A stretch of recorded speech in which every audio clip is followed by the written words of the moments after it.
Because they asked me that explicitly yesterday. In case they're gonna do This is streaming. This is streaming. Anything you say about your mom will make it out onto the interwebs. MMA Junkie fans, head over to MMAfighting.com. Beep, beep, censor that. Beep.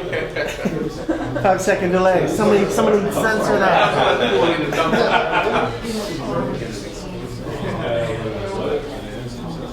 It was friendly. We're friends to the face. In the back, it's brutal. Yeah.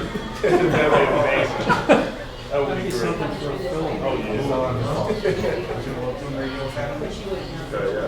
Last time at TV,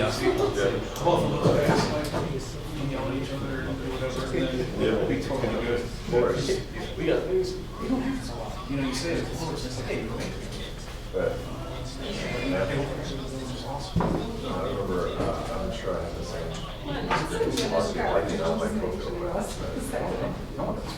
No, then you just get to know it. You're like, yeah, it's like you embrace it. It's what makes it. Well, you get to know it.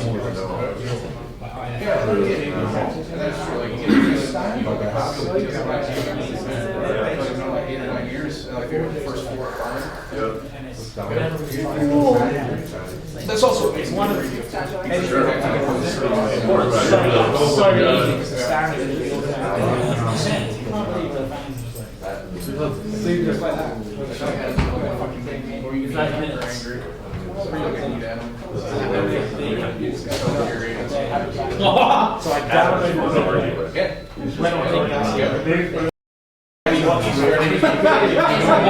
Sorry much. And I really wanted to tweet. And he's not sensitive.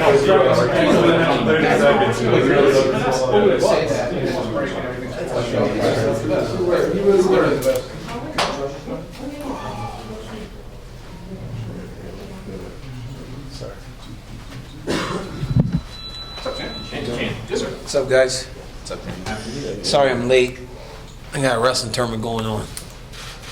We'll start there, DC. I mean, this is kind of an accidental media day. You know, Yeah. that you're here, but talk to us about what you're in town doing. Yeah, I my high school wrestling team, Gilroy High School, and then my Daniel Cormier wrestling team out of AKA, and the Gilroy Hawks. They're all here wrestling in the Freak Show tournament. So we had it on the schedule, and with the PI being in town, it's a 1 hour flight. Can do my sparring here, so kind of still worked. So I mean, when you got this fight booked, was there any consideration? I mean, I'm getting ready for a UFC title fight. Maybe I got to put the kids on the back burner. This is what I've always done. I've never stopped coaching. I mean, when I hurt myself before the Jones fight, I had my leg was messed up, and we had our state tournament, so I still went, and that's kind of how it got out because I was limping, and ultimately I was too hurt to fight. But yeah, I don't usually put the kids on the back burner for much.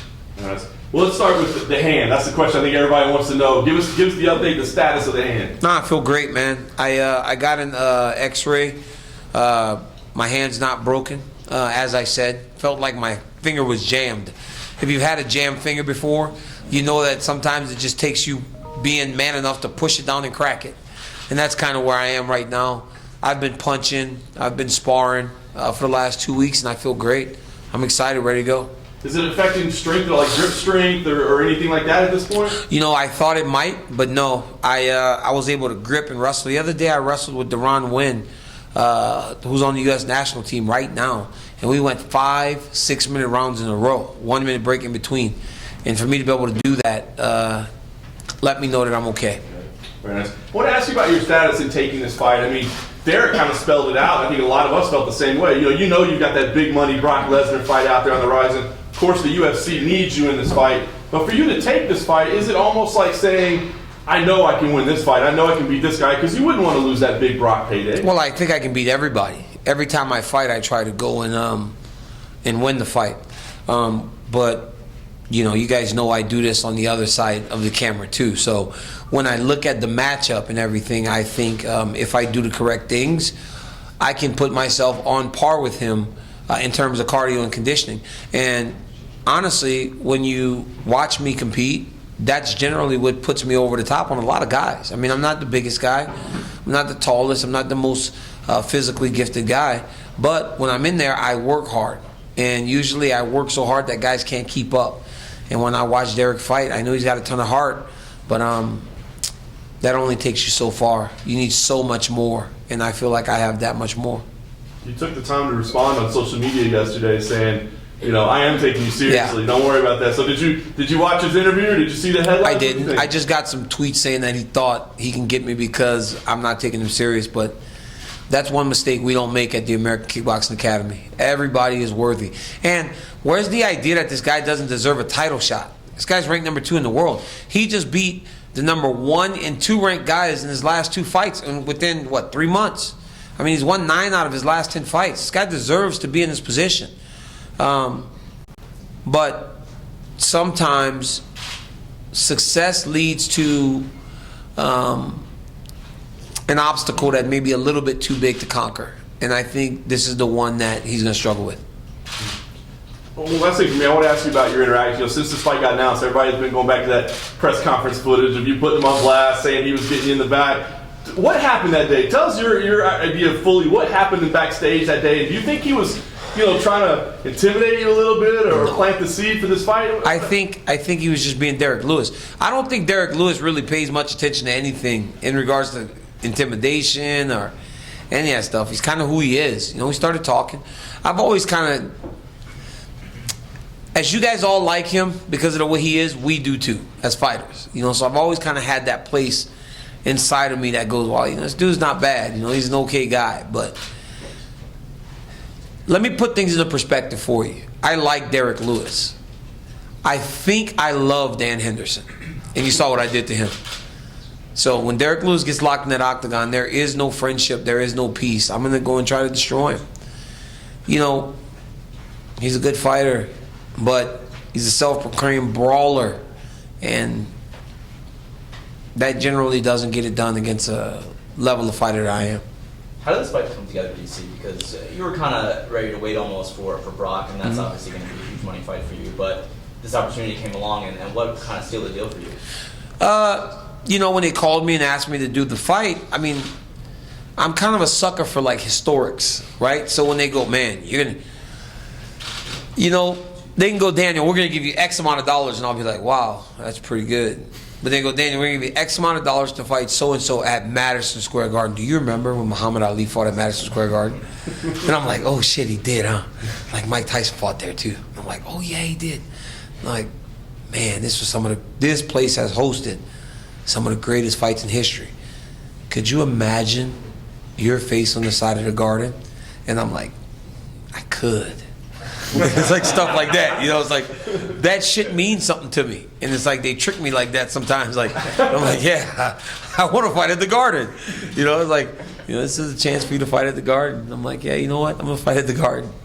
It's a lot of money too, obviously, and again, breaking down the style matchup, I think it's a fight that I could get ready for in a short period of time, but I get to main event the Garden, like seriously, like I've main evented fights in Vegas, Los Angeles County, the Garden, Houston, Texas.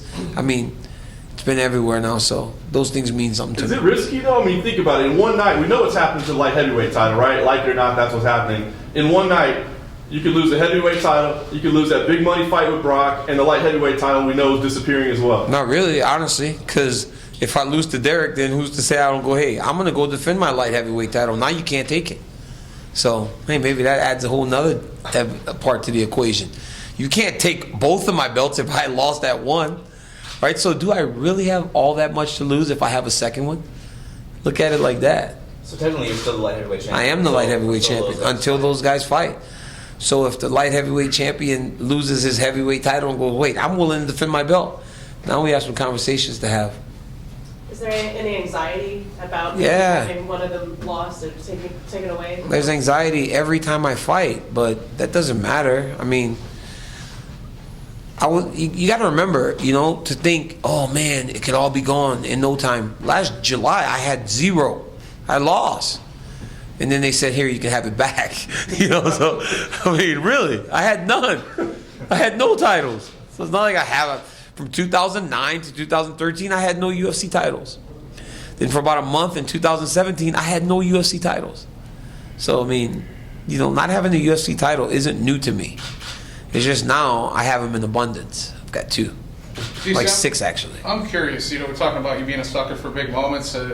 Obviously, the Lesnar fight has been dangled in front of your face and a lot of people's faces, but is there any worry on your case? We've seen this before. Fights promises not made. Like, what if this was a situation where John Jones goes out, he wins his fight against Alex, and then they, for whatever reason, give him Lesnar, and they have like an elimination? Is there any worry on your part that doesn't happen? No. Generally, I don't get... I got to be honest with you. Over the course of my career, I haven't been done like that. I've never had anything promised to me that hasn't been delivered. The UFC's been good to me, and I don't worry about that. Like, I know I'm going to fight Lesnar, and there's nobody or anything that could change that. So they've never done me like that. So there's no reason to believe that it would start now. That's my fault. That's Bobby Roode's. Glorious. That's Bobby Roode's Glorious. I was waiting for the Glorious. Turn the volume off. Yeah, it's Bobby Roode's Glorious. Yeah, I know. Ridiculous. It's a tease. DC, were you home watching his win against Volkov? I was in the arena. You were there? Yeah, Okay. Habib's fight. So, yeah, I was there. That's right. Of course you were. Habib, yeah, I was there, and it was cool. I mean, to watch Derek, all right, do what he's done, because his story is well documented, right? The guy had a tough start to his adult life, right? To become what he's become, a millionaire, a successful black man, is something to truly appreciate. So when I watch him overcome what happened in the Volkov fight, it's not surprising. He has seen the very worst, right? This is a guy that society probably wrote off. Like, you're in prison. You have nothing to give back. But he overcame that. So to watch a man get beat for 14 minutes and win that fight in that fashion, some people may be surprised. Derek Lewis, no. This guy's a warrior. He's a fighter. And he fought in life. That makes it easy to fight in the octagon. So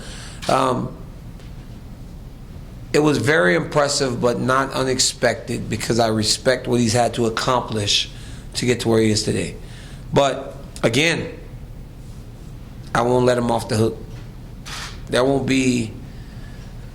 There's no Hail Marys when you're fighting someone like me. He's going to have to set up that strike more than he's ever had to set up that strike in his career. I'm not going to just hang my chin out there from the hit. Daniel, what do you think of Stipe's recent sort of public campaign to suggest Man, it's weird. I don't get it. But I kind of like that he's being vocal, because shit, maybe he should have, before we fought the first time, we'd have made more money. He's just in his claims to warranting a rematch, but I'm not afraid of him. So the whole ducking thing kind of takes me by surprise, but I don't mind it. I don't mind him trying to build support. It's insane though, because it's a man that had the heavyweight title for 2 years, and people never truly took notice. But now that I'm fighting Derek Lewis, everybody seems to support Stipe. It's a weird thing. And I like Stipe. I think he's a great guy, but to say that I'm ducking you, I mean, I beat you in a round, I beat you in a round. That's not a lie. It's not a false claim. He said he was beating me in the round, and maybe, but it was close. It's not like he was just washing me out. I mean, I was kind of getting started, I lost the first round to Anthony Johnson both times we fought. I lost rounds to Alexander Gustafsson. I lose a lot of first rounds sometimes, because I know I have 5. And again, that grind don't stop. I'm going to keep going. You mentioned that you didn't make much money, but that was a hugely promoted fight, champion versus champion. Like, you can't tell us how much you made, but in comparison to some of your other fights, how well did that fight do for you? I made a lot of money on the front end, right? When you fight a guy like Stipe, they don't just say, hey, fight Stipe, and then you go, okay, I'll do it for whatever fight first I'm just making. No, I made a lot of money on the front end. But on the pay-per-view side, we did okay. I mean, in today's climate, we did okay. But I mean, I know what a big one looks like. I know what 900,000 looks like against John Jones. I know what 1.2 million looks like against Brock Lesnar. I know what it looks like. So when I'm staring on the barrel of a 425, I'm like, wow. If there's better out there, then why not see? Let's see what all this Derek Lewis hype is about. Let's see if people like him enough to not only follow him, but to want to watch him fight. Let's see. Let's see how many of these people and these fans that he gained on the night with Conor and Khabib that are going to continue to follow him. Let's see, because I don't know. So let's see. When you were near the cage with Khabib that night in Vegas, what were you saying to him, and what was that experience like? Was it just craziness? You know, the crazy thing is we're fighters, so the initial reaction was like, oh my God, I'm going to go help my teammate. You know, I'm going to go fight. But then when I got out, I was like, wait a minute, what am I thinking? And so when I finally get to Khabib, he's like, he's going crazy. It was the funniest shit I ever seen, honestly. Because here's the deal. Okay, I'll admit this. All right. For me, it sucks that it was like in front of all these people. But again, it was like a whole bunch of dudes just kind of fighting, acting crazy, right? It was like, what are you guys doing? It's like every city in the country, every Saturday in some freaking street bar or a club, this is going on.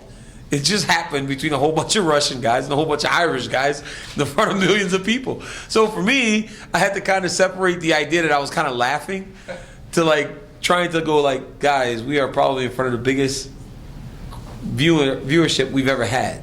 So I walk over to Khabib and the tall guy, tall English guy, the UFC security guy, Steve, and my guy with the black hair, shorter, Stephen Kenny. They've got Khabib, right? So Stephen Kenny got Khabib. Khabib's yelling, ah! It's like, hey, Khabib. And then the guy, he sees me, because the guy's like, DC just he goes, this is my Capitan. Let him talk to me. I said, yo. He goes, what? I go, what the fuck is going on? I go, what are you doing? He goes, I want my belt. I go, okay, just relax. He goes, just give me my belt, because I guess Dad told me he wasn't getting his belt. So I go, come on, guys, take him back to the cage, let him get his belt, we'll get him out of there.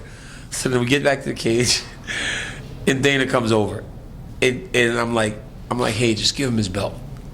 He goes, I'm not giving him his belt out here. He goes, if I put this belt around him right now, these people gonna start throwing shit. He goes, they're gonna throw stuff into the octagon. He goes, it's gonna get bad. So people's like, what are you talking about? Give me my belt. He's yelling, going crazy. And finally, I convince him and go, hey man, if they give you the belt, they're gonna start throwing stuff at you, and it's gonna get ugly in here. And he goes, I go, we have to just go back to the back. And he's like, but where's my belt? I go, he'll give it to you in the locker room. Like, he was just solely focused on the belt at this point. I guess he had done whatever he wanted to do, and now he just wanted his belt. So we leave and we finally get him going back, and sure as shit, they start throwing stuff at us when we're walking out of the arena. And then when we get to the locker room, I asked him, I go, hey.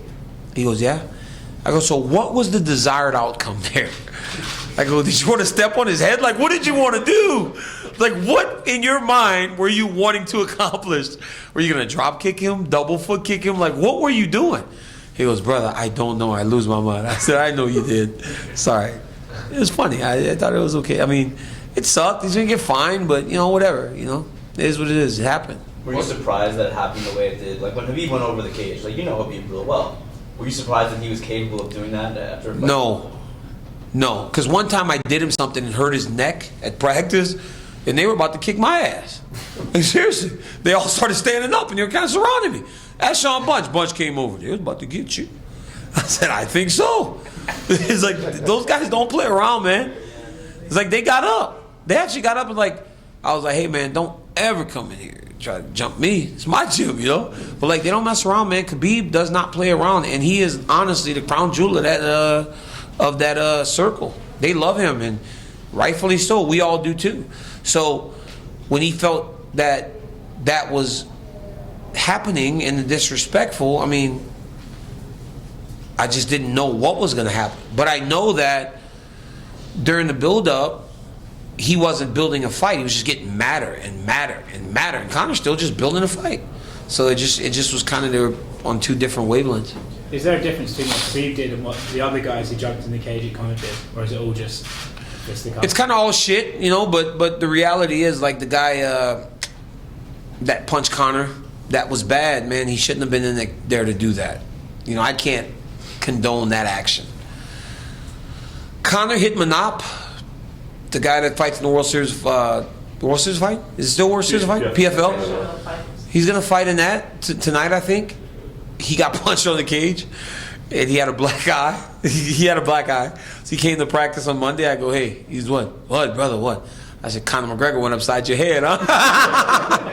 He was mad at me because he had the biggest black eye. He kind of got him with a good one. On the side of the octagon, exhausted, he got him with a good one because Manab had a big old black eye. I said, Conor went upside your head, huh? He's like, brother, don't say this, please. And then Conor and Zubai were kind of fighting with each other. I mean, as you watch it more and more, they were fighting with each other. You know, Conor hit him, Zuba hit him. You know, so it was all bad. But I think ultimately the worst action was probably, I can't remember the dude's name anymore. Not Zub. It was the other guy. The other guy, I can't remember his name. He just kind of hit him. He didn't even really get him good, though. He like hit him with his... From behind. Yeah, like the guy that, that was the worst action, I feel. Everything else was a whole bunch of guys fighting. It's funny that you're laughing about it and we're all kind of having fun about it now, but at the time it seemed like a pretty serious, people were saying it's a black mark on the sport, it's a black eye for the sport. What are your thoughts on that? It's no black eye for the sport, man. We fight. That's what we do. You know, we fight. And you got a lot of very smart, educated men in this game, but sometimes emotion drives the ship. And on that night, emotions drove the ship. This fight was kind of built in very bad place, right? Like it started with, it really started just kind of normal, you know, like teammates talking about a potential fight between the two. Then Khabib slaps the kid, right? Because again, he's like, yo, don't say this or don't call me whatever you called me, because it was blurred out. He smacked him. Conor, in defense of his friend, says, no way, you're not going to corner my guy. Another action that is not, I don't commend him throwing the hand trap, but him wanting to approach Khabib because what they did to his friend, that's fine, but it's still a bad action. That action earned a title shot, right? Essentially earned a title shot. Then it just kept growing and growing and growing, and it kind of ended where it started. It ended in shit, it started in shit, and that's just the way it is. You feel this has ended? No, far from it, man. I don't think this is over. I don't think it's going to be a brawl again, but I don't think that there's ever going to be friendship between those two groups of people, and that's okay. Everybody doesn't have to be friends. Yeah, were you surprised that Khabib was able to like taper? You talked about how pissed he was, the emotion that he had. Like he didn't show it during the fight. He was able to control it, and then he let it loose after the fight. But are you sure though? I mean, when you're getting the having real, like, are you sure he was tapering his emotion? Yeah. You're beating the shit out of a guy, right? You're on top of him, beating him. What could feel sweeter than the guy that you dislike the most? You get the punch in the face, right? You heard him. Let's talk. I mean, come on, you want to talk? Let's talk now. As he's pelting him in the face. That's not tempering your emotions. I mean, it's just in our work, in our line of business, you get to fight to cause and settle your issues, right? And that's what happened. Could he have ended that fight early, you think? Or do you No. kind of dragged it out? Conor actually fought well. I mean, I thought it was a testament to his toughness, his preparation, that he was able to defend takedowns at the level that he could, and also to be able to survive on the ground. I mean, he was doing a good job of creating enough space to not take big damage. And then in the second round, when it got real ugly, he didn't turn over and quit. So yeah, it was hats off to him. Should there be a rematch? I mean, financially, yes, but if you're Team Conor, I mean, I don't know why you would think it's going to play out different. Because again, I thought he fought well. I thought that he did a good job of defending takedowns. I don't know how much more he can learn to change the outcome. There's a big gap in terms of what happens between those two on the ground, and it would take so much time to try to change it. What do you think about this Khabib Floyd talk? I think it's insane. Khabib better not do that. I mean, unless he's just going to get paid, because teammate or no teammate, he's getting beat up by Floyd Mayweather. And he's too tough to quit. So he'll just get beat up for 12 rounds. And getting beat up for 12 rounds is not good. I wanted to ask about, getting back to you. You're coming to the end of the line, your ride, by your own words. When you put that in your head, they say when you talk about getting out of retiring, it's time to get out. What does that do to you mentally? is it a letdown, or do you have to guard against does something turn over in your mind once you know you're gonna walk away? That was the difference when I was wrestling and thinking about retiring as to fighting and thinking about retiring. I see the other side of fighting for me already, right? I see the commentary, I see the TV hosting, I see all that stuff, and I experience it, but try not to get too comfortable in it, because the moment I get too comfortable in that life, it'll be hard to get back in the gym and train. I mean, Wednesday I sparred 5 rounds with 3 different guys. I mean, it feels much better to sit at a crafts table wearing an expensive suit that barely fits by the time you're getting into retirement, you know. So I know the day's coming, but I push it back far enough to know that I can't look forward to it until it's time. Would you go out on a loss, or would you go out on a win? Do you have an idea of how you want this to end? The last time I chased a win was at the craps table, and shit didn't turn out good for me. Have you been trained? Last time we talked, you were a blackjack guy. You transitioned to craps? I try them all now. Okay. Yeah, a little bit, not too much, but yeah, that's the last time I've chased it. Was you see some of the greatest fighters ever go, I just got to get one more win, and then you get that win, and you're like, you know what? I'm still here. I can still do this. No, you have to accept when it's over, win or lose, and I just hope that I'm not one of those guys that did something for so long at such a high level that you have to go out on your back. I don't want to go out on my back. Is your birthday still a hard deadline? This works perfect, right? November, March. Right. It works perfect. But I mean, you win those 2. Who knows what kind of multi-million-dollar fight could be out there for you? You know, if the UFC comes, hey, one more DC. We got this other amazing venue that you can headline at where Muhammad Ali fought, and Mike Tyson fought, and oh, by the way, you know, it's a $20 million payday that's going to change, you know, life for you and your family forever. You know, I mean, I'm glad you don't work for the UFC, because you're throwing around money like it's easy. But no, I've made a lot of money, and I mean, I fought at the top of this sport since 2010. I fought Bigfoot Silva in 11, I think. I just barely had started. So if I haven't made enough money to retire from 11 to 2018 or 19, then I'll never make enough money to retire. Because it's not like I've been making 20 and 20 those years. I've been consistently over 6 figures for a long time. And for a long time now, over 7. So if I haven't made enough money to retire in 9 years, I never will. So I'll be fine. You say you've got one more fight after Lewis. We all know the 2 names that are likely that last fight is either Lesnar or Jones. Which way are you leaning right now, if you have to pick one? Well, I mean, obviously for competitive, my competitive drive, Jones. I want to fight Jones, but financially, you know, when you say, well, you got a $10 million payday or a $5 million payday, obviously Lesnar is the bigger payday. I don't know. I mean, I just kind of think about Lewis, you know, honestly, but competitively Jones, financially Lesnar, because again, I know what 850 feels like against Jones, and I know what 1.2 feels like against Lesnar in terms of buys. So I've experienced it. I'm not basing this on a guess. Is the Lesnar fight that much bigger than Jones' fight though? It's been, when I was on the card with Brock, he fought Mark Hunt. He wasn't fighting for the title. It might be even bigger. Think about it. He fought Mark Hunt in a co-main event, and we did 1.2 million buys. Imagine if he's fighting for the heavyweight championship of the world. People will truly tune in. I got to tell you guys, when I was there July 7th, and I was in there with Lesnar, and he pushed me, I was like, holy shit, I'm having a WrestleMania moment. I gotta be honest. I was having a WrestleMania moment, man. It was the greatest thing ever. I wanted to like hit him, but I was like, my hand was hurting. He was big, and I was kind of thrown off. Like, his outfit was kind of jacked up. I was like, damn, Brock. I was like, Brock, your shoes are holding, his pants were in his shoes. Like, God damn, cowboy. Yeah, it was weird, but it was awesome. I want to fight Brock, though. It's going to be fun. Do you think Brock will show up in New York? Maybe.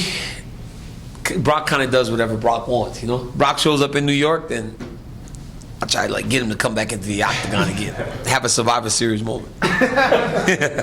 Hey, just real quick about Lewis. It kind of strikes me as ironic. It's just like you got you, who has been, dedicated, lifelong athlete. You're known for your embrace the grind work ethic, and he says that he's training 30 minutes. This is so crazy. He's lying.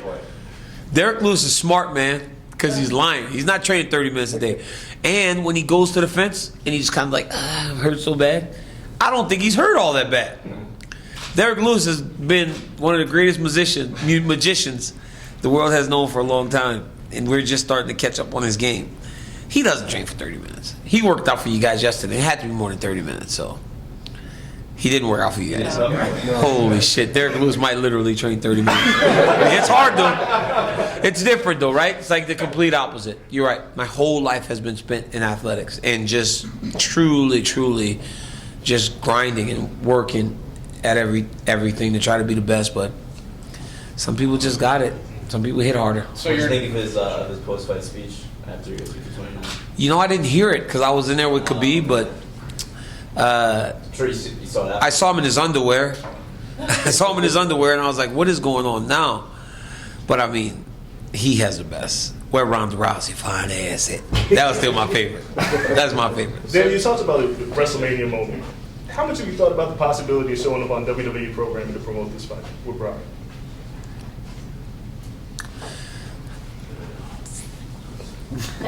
Not to promote the fight, but I will say this. If I didn't have this fight, I have been talking to the WWE because they wanted me to go in and do a audition as a member of the commentary team. So there you guys go. That was my private little thing. But because of the fight, I had to push it back. But no, there may be some DC and WWE shit coming. When are you gonna do that? After the fight, I'll go down to Orlando and I'll go do my tryout. You want to do this? I do. I like it. I want to freak out. I want to freak out next to the thing with Vince in my ear going, say this, you asshole. Because I heard Vince tells you what to say. I was like, okay, Vince. Don't be surprised if I'm on TV and like a couple times I go, okay. And just say it. But I never want to not be in the UFC. I love calling fights. I just love being a part of the UFC, man. It's everything I ever dreamed of. You look giddy talking about the WWE. How I much do. of like a dream is that? It's new. It's something new, right? Yeah. This is home. Over there is new. And most times new is fun and exciting, but I love being home. This is my place. I love the UFC. Would you consider fighting in a WWE event after your UFC career, since it's not real fighting, you could say? See, that's the problem. I'm not going to lose to Brock in the WWE or here. So when they be like, DC, I'll be on Brock will hit me with the F5, and like before they even get to one, I'm like, kick out on their ass. I was like, no selling all of his shit. He like punch me, bop. I'm like, what was that? Kick out. Nope.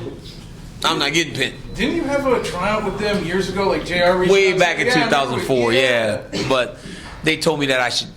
Kurt Angle was like, keep wrestling, man. Well, it was a different time too for you. Yeah, right? different time. Kurt's like, keep wrestling. You have a chance to. You've been top 5 in the world the last 2 years. Go try to be an Olympic champ. And then after that, I was like, I want to fight. I like fighting better. But yeah, I'd be in the WWE, just no selling Brock. Horrible. They'd be like, you are the worst person to ever work with. Yeah. So let's put your analyst hat on. It's something you're doing obviously a lot more these days. Let's say the improbable happens. Let's say Madison Square Garden, Derek Lewis goes out and he finishes you. Where are you going to rank that in terms of all-time upsets in MMA history? Man, you guys are going to make it seem like I don't think Derek Lewis can win, because I really do believe he's got an avenue to victory. I don't know. You have to tell me that. Where would he rank? Lesser than Sarah GSP, but somewhere above probably. I don't know. Yeah. Somewhere probably above Rockhold Bisping, below Sarah GSP. So, fuck. You want to give me some pressure, huh? Sure. Yeah. There's a little pressure, DC. Like the second biggest upset in the history of the sport. All right. Yeah. Okay. I'm just not going to let him win. I got to win the fight. I have to win the fight. I don't like to lose. I mean, you guys see, when I do, I cry. Who does that? Like, who cries? Me. That's how much I hate losing. I've been doing this since I was a kid. I've been crying since I was like 9 years old when I lose. I can't turn it off. I've got a wife and kids now. They look at me like, are you kidding me? I'm like, dude, I'm so sorry. I was like, it was not my intention. It was not my intention, but I cannot turn this shit off. I can't turn it off. Is this the worst one though? Is in terms of like you talked about sparring 3 different guys, 5 minute rounds. Like you thought maybe you weren't going to fight on this card. Your hand hurts. Like has this been one of the hardest ones? Where like, oh, I got to get in. And well, I try to do so much all the time. It's been hard because I used to kind of ease myself into it, right? But now I'm just like 0 to 100. But I mean, I've held up pretty good, and I guess the excitement in it is that it doesn't have to draw on for 2.5 months, right? So it's kind of like nice that it's not super long. How satisfying is it to have this type of environment, and for once the conversation is not dominated by John Jones in your history? It's really good, man. It's really good to have a little bit of separation. I truly feel like winning the heavyweight title has changed things. And regardless of me holding that belt and defending that belt and just fighting people off, tooth and nail, like literally just clawing and scratching to hold on to that light heavyweight title, people always kind of had it as it was. But now, can't question anything. It was something that was totally outside of him. And to really push him into the conversation would not be fair to what I've done in my career. When you line up Derek Lewis and one of the heavy hitters that you face, obviously you haven't been hit by him yet, but where do you think that he stands in that realm among guys like Roy Nelson or other heavy hitters that you've gone against? I mean, I think he hits as hard as those guys, like him, Roy, Rumble, Henderson. I mean, I fought some guys that have big power. Yeah, he'll be right up there. He'll be right up there because he's so big, you know. But he's got to be. You can't just be big. You got to be smart if you're gonna beat me. And I don't know if he's able to stay the course for 25 minutes to get the job done. We're good? All right. Thanks, DC. Thank you, guys. Thank you. You guys are awesome. Take it over next story. I'm good. Look. We're fine. It's not as it was before.